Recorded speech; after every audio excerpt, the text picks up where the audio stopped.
invitar por favor al doctor Velázquez, a la doctora Simon y al doctor Mota a sentarse con nosotros en el podio principal para poder discutir un caso clínico en lo que nos permite el tiempo, que como siempre es súper cruel. Hay ciertos mensajes que a mí me gustaría y me va a gustar debatir realmente con ustedes tres, y es, como bien mencionó el doctor Mota, primero, ojo, todo esto que estamos hablando de neoadyuvancia es quimioinmunoterapia, ¿ok? Yo creo que existieron y existen metaanálisis de cómo le fue a la quimioterapia sola en neoadyuvancia y esta no logró alcanzar resultados de resecabilidad o resultados de respuesta, o mejor dicho, los endpoints de respuesta patológica completa y patológica mayor, como se conocen ahora, no se acuñaron en el momento en el cual se definieron estos estudios con quimio sola, y esto ahora se ve en NADIN-2, en CheckMate 816, y lo que vamos a seguir viendo en la perioperatoria. Como ha mencionado el doctor Mota, 3BN2 es materia de expertos. Estadio clínico 3A también es motivo de debate. Si analizamos neoadyuvancia y adyuvancia, hay que ver en las curvas de subgrupos cuáles son las que se benefician. Y bueno, uno de los temas acá es el hecho de que poder hacer EBUS, poder hacer EUS, poder hacer correcto estadiaje mediastinal, lo tengamos limitado a veces al tema de ensayos, de la participación en ensayos clínicos. Y si no participamos en ensayos clínicos, no podríamos disponer de ese tipo de tecnologías. Voy a presentar a un paciente de la vida diaria, realmente, un paciente real nuestro. Varón de 77 años, hipertenso, hiperplasia prostática, y esta hiperplasia prostática más uropatía obstructiva que le condicionó una tasa de filtración renal limítrofe casi para el uso de quimioterapia o la quimioterapia en elección en el paciente, fumador pesado con un IPA alto, ICOG 1 afortunadamente hacía su ingreso, lo cual le catapultó el ingreso a un clinical trial, y que bueno, su diagnóstico por patología del de un adenocarcinoma no microcítico, TTF1 negativo, que sabemos que también TTF1 negativo es un escenario, corresponde al 20% de adenocarcinomas y tiene también un pronóstico singular, ¿no? En el estudio de extensión es importante, y también lo quería conversar con usted, doctor Mota, es importante cuando analizamos los estudios que tenemos ahora, hay que saber en quiénes el estadiaje mediastinal fue obligatorio y en quiénes no, en quiénes fue solamente el estadiaje mediastinal a criterio del investigador, ¿no? Yo creo que también eso sirve para el análisis de cómo vamos viendo esta data. En el PET scan de este paciente, lo que se ve es una lesión de 7 por 5 centímetros con un subelevado y que contacta pleura parietal, ¿no? Lo cual le cataloga un T3, y se ve en el sub adenopatías con nivel paratraqueal inferior derecho, no reportan dimensiones en el PET nuestro, en el hilio pulmonar ipsilateral y pretraqueoretrocavas, ¿no? Entonces, de secundarismo activo, con un MRI negativo a infiltración, y se pudo notificar el estatus FFR y ALK negativo y PDL1 alto expresor. Entonces, logramos acceder, como les digo, ¿no? Si bien el EUS-EBUS no era mandatorio en el estudio, nos parecía a los investigadores que se tenía que realizar, por tanto, se le logró realizar EBUS, y el paciente en 2 estaciones, tanto la 7 como la 4R, se evidencia positivo a metástasis, por lo cual se le cataloga como un portador de adenocarcinoma primario de pulmón derecho, del lóbulo superior derecho, estadio clínico 3B, T3N2, y en el contexto del grupo multidisciplinario, N2 resecable, considerando la multiestación, o sea, considerando las 2 estaciones tomadas. Por lo tanto, entonces, primero, para el doctor Velázquez, con todo lo que tenemos ahora, ¿cuál es la importancia y qué cambia la realización del estadiaje mediastinal sistemático, doctor? Correcto. Bueno, en este caso, como habíamos platicado en la ponencia, es importante el manejo definitivo del paciente en cuestión de la conducta a seguir, ¿no? Desde el punto de vista quimio, radio y la cirugía propiamente. En este caso, puntualmente, en este paciente, bueno, le hicieron por EBUS y salió con N2. El N2 cambia mucho en cuestión de la perspectiva del manejo quirúrgico, que primeramente es tratamiento médico, quimio, radio y después la cirugía. Y es importante. Doctora Simon, para ustedes, el estadiaje mediastinal, ¿qué información les aporta en el planeamiento? Nosotros cuando abordamos a un paciente con cáncer de pulmón, la radioterapia va enfocada al tumor primario y a la estación ganglionar. Entonces es muy importante determinar el compromiso de las estaciones ganglionares, porque eso depende del contorno y depende qué órganos de riesgo van a estar más cerca, más susceptibles de verificar en la planificación. Por eso para nosotros esta información es vital. Doctor Mota, con su participación en los equipos multidisciplinarios, ¿cuál es el tiro que hacemos con los cirujanos respecto al estallaje mediastinal? ¿Cuáles son los criterios que utilizamos ahora para decir el paciente se tiene que ir a estallaje mediastinal sistemático? Según el estallaje mediastinal se sugiere en todo paciente que tiene, por ejemplo, una enfermedad de N1, si es que tiene una lesión central. También el tamaño de la masa es bastante importante. Estamos hablando de una lesión de 4 centímetros o más. Es una lesión que sí o sí debe verse estallaje mediastinal. Y también hay que tener en cuenta que estamos en Perú. Nuestros pacientes tienen mucho contacto con lo que es la tuberculosis. No es raro que los pacientes hayan tenido un ganglio N1, N2 y pase al estudio mediastinal y se biopsia negativo para cáncer. Bien, entonces ese también es un punto que hay que verlo en nuestra realidad. Hay muchos casos que estamos pasando sobre o subdiagnosticando el compromiso del mediastinal. Tal cual. Y entonces, a ver, ¿cuáles son las definiciones? ¿Cuáles son las definiciones que tenemos que conocer? ¿Qué es N2 multiestación? ¿Qué es skip N2? ¿Qué es N2 bulky? Doctor Mota, si puedo abusar de usted en este momento, en esta oportunidad. En verdad, esos son los tres términos, especialmente hablando del N2 multiestación y la enfermedad ganglionar bulky N2, son criterios que en las guías lo sugieren como generalmente irresecabilidad. Que el paciente tenga esto es prácticamente uno le quita la chance quirúrgica de primera intención.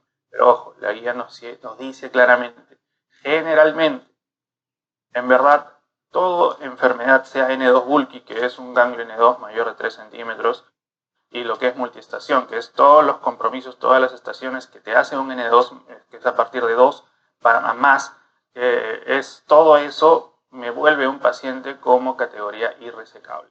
Y el skip, bueno, en verdad el skip es algo que no es tan raro, en verdad, si ustedes buscan en los reportes hasta un 20, hasta un 18-20% hay tasas de skip N2. El skip N2 es cuando se salta la enfermedad N1 y pasa de frente al N2, ¿ya? Algo que en verdad es bastante curioso, pero no es raro verlo en lo que es la práctica clínica. Por eso se enfatiza también la primera pregunta de qué paciente debe ir a un estudio mediastinal.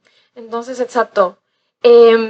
A ver, si consideramos precisamente cuál es la evolución que ha tenido N2, como bien señala el doctor Mota, en 2017 con Pacific y la terapia de inmunoterapia y la inmunoterapia de consolidación, yo creo que en 2017, probablemente hasta casi 2020, era bastante certera la posibilidad de que un N2 era definitivamente irresecable, más aún sin sin contar con los estudios que tenemos ahora, ¿no? De 2020 o 21 hacia estos últimos 2 años, con los estudios de quimioinmunoterapia, N2 ha pasado a entrar a una zona gris en la cual se comienza a definir para las diversas escuelas, como ha mencionado el doctor Mota, bien sea americana o bien sea europea, si es que tiene potencial de resecabilidad, y si ese potencial de resecabilidad puede alcanzar aún una respuesta pronóstica con el uso de la quimioinmunoterapia. Si uno no tiene esos recursos, yo creo que todavía tenemos que aterrizarlo a nuestra institución, aterrizarlo a nuestra realidad y considerar si es que N2 realmente es resecable o no, se va a beneficiar de tener una terapia resecable o si es que debemos continuar con el conocimiento que tenemos al momento de radioterapia concurrente. Entonces, en nuestro paciente, él, recibe no como el diseño de CheckMate 816 o no como el diseño de Nadine 2, en el sentido de que recibe 4 ciclos, y esa es una pregunta que hacían este año en ASCO 2023, ¿no? 3 ciclos, el ciclo de más interesa, 4 ciclos o el ciclo de más interesa en la neoadyuvancia o en la post, como lo que se presentó o lo que se va a presentar con NeoTorch.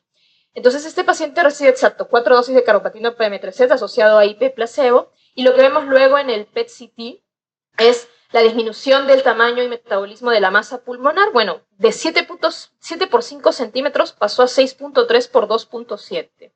y bueno, con disminución de la captación metabólica, y hubo una aparente resolución morfometabólica de las adenopatías mediastinales reportadas. Entonces, primero, doctor Velázquez, todavía estamos considerando tenemos una experiencia incipiente recién, ¿no? Pero más o menos de lo que usted ha visto y de su revisión personal, ¿cuáles son los alcances quirúrgicos que se plantea desde el punto de vista de cirugía de tórax con el uso actual de la quimioinmunoterapia en las piezas operatorias de los pacientes? Bueno, regularmente pues, nos ayuda mucho desde el punto de vista de la quimioinmunoterapia en relación a la reducción del volumen, y regularmente cuando tienen compromiso, en este caso, bueno, en este caso tiene compromiso de pared, pero sin embargo en otros casos que tiene compromiso de cerca a vaso, estamos hablando de T4, pues nos ayuda para la resección. En este caso puntualmente pues podemos tener menos invasión desde el punto de vista de la pared torácica, ¿no? Para trabajar con menos agresividad. Doctor Mota, en mesa de expertos, a ver, yo tengo esta percepción de que en mama o en otras neoplasias uno sí ve la contracción, ¿no? El shrinkage con quimioterapia. Siento que esto no sucede en pulmón, es una percepción, bueno, más allá de que, exacto, como me mencionó el doctor Velázquez, sí hay una separación de planos que lo hace mucho más manejable. ¿Cómo ha leído usted en sus conversaciones? Una pregunta con respecto al caso. La histología del tumor, entiendo que es un adenocarcinoma, sí. Pero ¿cuál es? ¿Se sabe el subtipo? ¿Se sabe la variedad? Me parece papilar. Papilar, sí. Porque la histología también, bueno, por ahí que solo como comentarios, la histología también tiene mucho que ver. Es, por ejemplo, un acinar, un papilar, o tiene un comportamiento biológico diferente a un mucinoso, por ejemplo, o un lepídico, que en verdad tienen una biología donde no hay muchas células TCD8 y por ende no hay muchos neoantígenos vitales. Entonces, de ahí depende también. Es un comentario así siempre pequeñito que siempre mencionan también en los grupos, ¿no? Si es que la histología del tumor, o mejor dicho, la subhistología, porque todos son en el mundo de adenocarcinoma, tiene algo que ver con la respuesta al inmuno o a la quimioinmuno. Algo bastante interesante, pero, por ejemplo, por ahí los mucinosos, los lepídicos que nosotros vemos y que se les da la quimioinmuno como una adjuvancia, aparentemente son los que tienen las menores respuestas. Eso es un comentario de que el grupo subhistológico también parece que tiene algo que ver por ahí. Ya, pero definitivamente este paciente sí es muy interesante llevarlo a la quimioinmuno neoadyuvante. Definitivamente. Perfecto. No voy a redundar en cuál es la información que aporta la obtención de la respuesta patológica mayor o la respuesta patológica completa, las cuales ya han sido definidas bien por el doctor Mota. Hay una pregunta que la lanzaron este año en el Congreso Europeo de Cáncer de Pulmón, y era: ¿es posible considerar que la quimioterapia neoadyuvante podría llevar un tumor irresecable a resecable? ¿Cuáles son sus apreciaciones del panel? Sí, a mí me parece que sí. Sí, hemos tenido experiencia desde el punto de vista de disminución de volumen, de desarrollo y poder trabajar con más tranquilidad a nivel quirúrgico. Sí, se ha desarrollado, nosotros hemos tenido oportunidad de hacerlo. Doctor Mota. Sí, completamente de acuerdo. En verdad, justamente hemos tenido hace poco un paciente con un PL1 del 80%, que es una enfermedad 3B irresecable, que en verdad ha tenido una respuesta interesante. Se ha llegado a operar. Okay. Se ha llegado a operar. Ok, ¿puedo yo debatir al respecto? Ajá. Empecemos. Entonces, sabemos que todavía con la información, exacto, lo que menciona el doctor Mota es la experiencia de nuestra vida real, ¿no? Literal es eso, es la experiencia de nuestra vida real, y recordemos también eso, recordemos que ahorita en la data actual todavía ninguno de los estudios incluyó tumor irresecable. Entonces, esta pregunta que es motivo de discusión, es una de las preguntas que por eso la pongo en panel, porque todavía se está preparando cuál es la información que se viene. Seguramente ya los estudios están o van a incluir tumor irresecable, pero ahorita no tenemos la data para ser contundentes en categorizar esto. Sin embargo, sí, claro, con el conocimiento que tenemos ahorita, podemos aplicarlo, podemos considerar en un tumor board una experiencia personal, ¿no?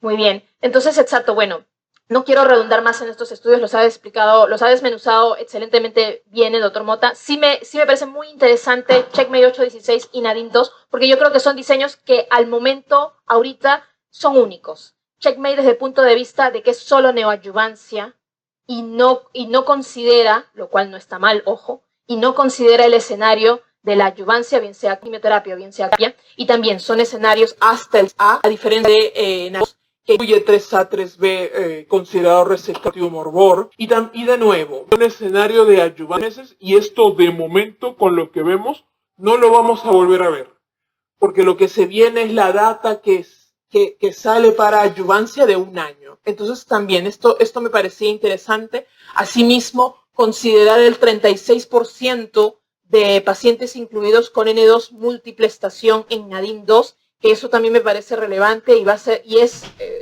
información que debe ser considerada para discusión. Una consideración, doctor Velázquez, y ahorita voy con usted, doctora Simón, pero una consideración, doctor Velázquez. Una de las grandes críticas que se tiene en estos estudios del porcentaje de pacientes que llegan a cirugía, que no alcanzan, bien sea porque progresan o bien sea porque sienten que el tratamiento les está difiriendo cuando ellos querían tener manejo de primera intención. Este 17% que termina no entrando a cirugía, doctor, por la inclusión de la quimioterapia, ¿le parece relevante en su vida real, en todos sus años de experiencia? ¿Cuántos pacientes no han llegado a operarse habiendo podido hacerlo de primera intención? Bueno, como tú bien dices, tenía el 20% yo, parece el 17%. Desde el punto de vista de los pacientes llegan y no son quirúrgicos. Eso del principio que no son quirúrgicos, pero tú estás hablando del punto de vista de la demora, o por lo que corresponde a X circunstancias que no se operan, siendo operable en su momento. Bueno, yo creo que eso va en relación puntualmente a las instituciones, ¿no? A la institución y el manejo del paciente.